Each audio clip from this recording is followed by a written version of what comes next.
দর্শক, এই পর্যায়ে একটু রাঙামাটির সার্বিক পরিস্থিতির খবর আমরা জেনে আসবো। আমাদের সাথে যুক্ত হচ্ছেন সহকর্মী জিয়াউল হক।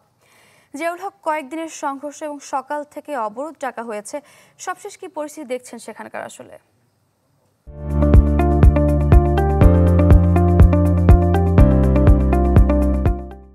সবশেষ পরিস্থিতি বলতে যে এখন পর্যন্ত আমি সকালবেলা আশপাশে এলাকা ঘুরে দেখছি শহরের সবকিছু এখন পর্যন্ত স্বাভাবিক পরিস্থিতি রয়েছে। গতকালকের ঘটনার পরে গতকাল সারাদিন সারা সন্ধ্যা রাত পর্যন্ত থমথম পরিস্থিতি ছিল।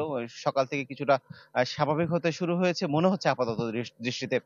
মানুষজন ঘর থেকে বের হচ্ছে, কাজে যাওয়া শুরু করেছে তো দেখতে পাচ্ছি। আর এর মধ্যে সেনাবাহিনী, পুলিশ এবং বিজিবির একটা টহল শুরু হয়েছে। সেনাবাহিনী মোড়ে, মোড়ে অবস্থান করছেন।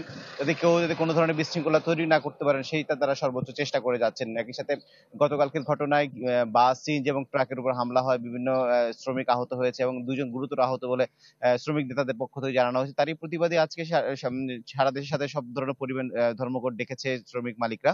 তারা বলছেন যে তাদের এই ক্ষতিপূরণ না দেওয়া পর্যন্ত এবং বিচারের আওতায় না আনা পর্যন্ত তাদের এই কর্মসূচি চলমান থাকবে। একই সাথে গতকালকের যে ঘটনা, সেই ঘটনায় এখন পর্যন্ত কাউকে আটক করা যায়নি।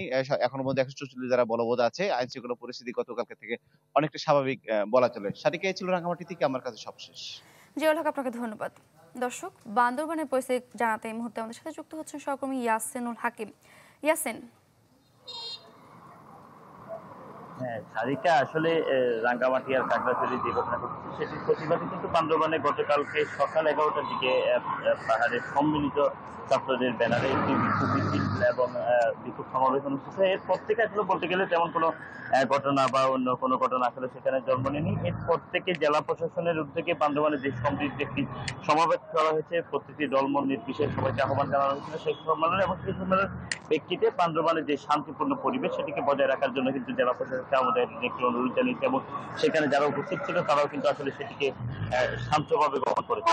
পরিস্থিতির কারণে যে দুপুরে যে মানববন্ধন হয়েছে, বিক্ষোভ মিছিল যে হয়েছে বা বিক্ষোভ সমাবেশ হয়েছে, পরবর্তী থেকে সে ধরনের কোনো ঘটনা আসলে নেই বললে চলে। তবে পুলিশের পক্ষ থেকে বা আইন শৃঙ্খলা বাহিনীর পক্ষ থেকে যে নজরদারি বাড়ানো, সেটি কিন্তু বাড়ানো হয়েছে। সকাল থেকে বান্দরবান থেকে ঢাকা এবং চট্টগ্রাম, কক্সবাজারে যে পরিবহনগুলো রয়েছে সেগুলো কিন্তু আসলে যথারীতিতে চলছে। মানুষ আসলে যেভাবে আসলে প্রথম দিকে মনে করছিল বান্দরবানে একটি অবরোধ হওয়ার কথা ছিল, সেটি কিন্তু হয়নি। আসলে সকাল থেকে মানুষের যে চলাচল সেটিও স্বাভাবিক রয়েছে, এবং জেলার বিভিন্ন জায়গায় পুলিশি মোতায়েন আমরা দেখেছি, বিভিন্ন জায়গায় নিরাপত্তা জোরদার করা হয়েছে।